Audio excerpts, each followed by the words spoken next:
Arabs. It's okay, you're Russian. Okay, let's just edit that part.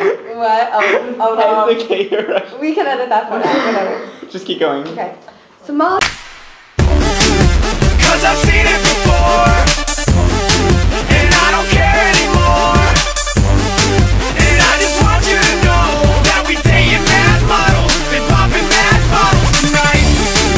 Whoa, whoa, oh. Whoa, whoa. Good morning, South Florida. This is local Channel 10 News bringing you the latest update. I'm Moshka Nizer, and here's tonight's top stories. A turtle survived an earthquake, and here's a clip of this tragedy. The word crabapples was added to the dictionary, and Sanjaya was voted off American Idol again. Our first story tonight is about the African nation of Somalia.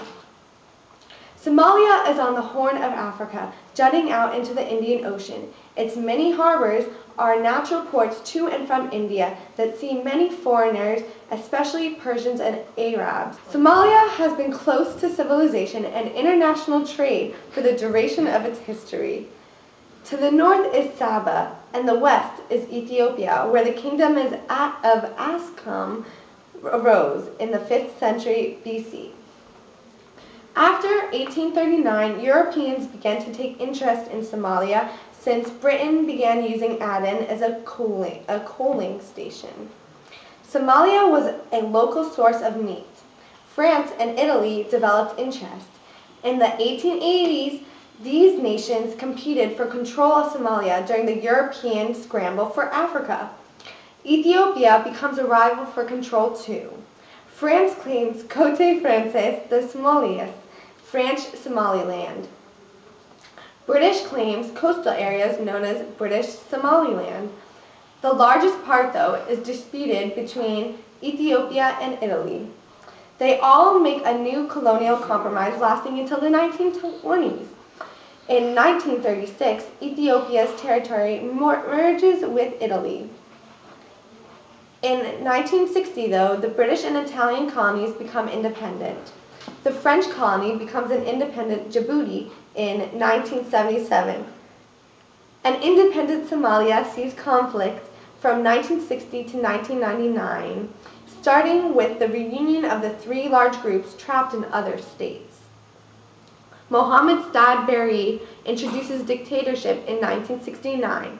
Conflict destroys crops in 1992, creating a catastrophic famine, but the United Nations intervened with 35,000 troops in Operation Restore Hope. But the rest of the decade sees a worse situation. At the end of the decade, the only close to stable region is the Republic of Somaliland. In 1997, a constitution is written and a president is elected there, but Somalia remains greatly unknown internationally. And now to our field reporter discussing the breaking story in Somalia. Mariana? This is the jungle where Mariana is. Let's go save her. Thanks, Mushka. I'm Mariana, here in Mogadishu, Somalia. More than 40,000 Somalis have been displaced in abandoned neighborhoods here for the past 6 weeks due to heavy fighting with Islamist insurgents. These are only a fraction of the millions displaced by the fighting the past year. The city has been abandoned for 2 years, and families are returning suddenly from Somalia's southern and central regions, which have suffered from drought. People may also have returned due to the war-torn capital because Ethiopian troops have recently pulled out. Oh my god! Okay, so this is your first one. Can you write it, or do you need to... That was a close one. Oh my gosh. But here today with me is William Spindler, the UN High Commissioner of Refugees, here to talk to us about the issues in Somalia. So, why is it that so many people have returned to the capital? Other than the drought and the Ethiopian troops, camp conditions have grown worse in displacement. And what are some of the problems facing the people in the capital? While supplies are limited in the city due to the influx of people, security situations are dangerous, and we don't encourage families to return to Mogadishu.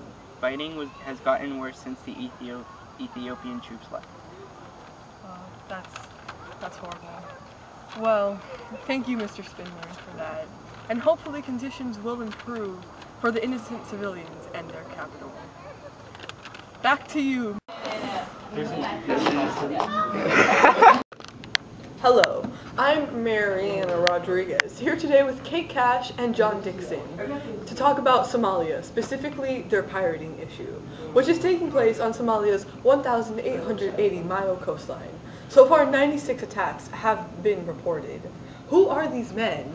Hi. Who should put a stop to this? John? Oh. Well, first of all, this is an everyday issue with Somalia. These men are from Somalia. They're taking money from other nations for use in Somalia. Somalia needs to take care of this immediately. True, they are from Somalia, but this is an international problem. This should not be considered a task for any nation acting alone. Well, technically they are. No, they're not. No, Antonio. They're stealing millions, then demanding millions for ransom. Which the people are paying. It's fueling the fire. People need to stop responding by giving them the money they want. Well, Somalia needs to handle that with their Coast Guard and punish them. It's their own fault. No, the international community working through the United Nations should create a worldwide high-seas Coast Guard to ensure that international laws are enforced in areas of the ocean which aren't under any country's jurisdiction specifically. Oh, and that's all the time we have. Thanks. And now back to you. Guys, we have 15 minutes so we have Hi, I'm Mariana Rodriguez, here with a special segment about Somalia's culture and its cuisine, where Oswaldo Jimenez will prepare a Kambulu dish for us. Hi, I'm Oswaldo, and here's some information about the food of Somalia.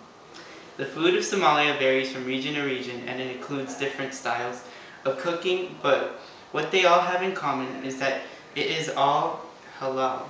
That means there are no pork dishes, alcohol isn't served, no blood is incorporated, and nothing that died on its own is eaten. One of Somalia's most popular dishes, kambulo, is enjoyed throughout the country as a dinner meal. It's made of well-cooked azuki beans mixed with butter and sugar. And yeah, here's some of it. And Mariana's gonna eat some. Okay, here's Mariana eating kambulo. This looks delicious. Oh my god. That's some good. Thanks for that, Mariana. I'm here today. Mushka couldn't be here with us, for she broke her leg dancing to Womanizer by Britney Spears. But hopefully, peace will be brought to the beautiful country of Somalia and its people. In order to restore peace to the capital of Mogadishu, President Sheikh Shamed Ahmed has been negotiating telephone conversations with Party of Islam armed opposition leaders. Hopefully, he'll work out with the terrorists. As for the pirates, a solution seems harder, but not impossible. Somalia could adopt a Letters of Marque and Reprisal Act in the water, just as Spain did in the 17th century. Then the government would make a deal for pirates to attack opposing ships rather than Somalia's. The country of Somalia was great in ancient times, and there's no reason it couldn't be again. In fact, it has the lowest HIV/AIDS number in Africa. Hope will be restored. This has been Channel 10 News. I'm Ruby. And a macaroni. Because we want to see what people say.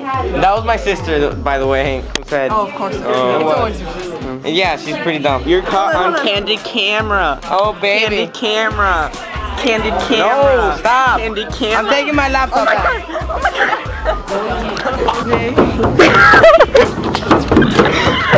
That's a Somalian child. Sorry. We're sorry. Would you be quiet? Somalian children tend to run a lot on bridges. Random bridges where Americans make videos. Okay, bye. Deformed. Shaped like a heart. And it's moving. God. Oh my gosh, it's coming down. I'm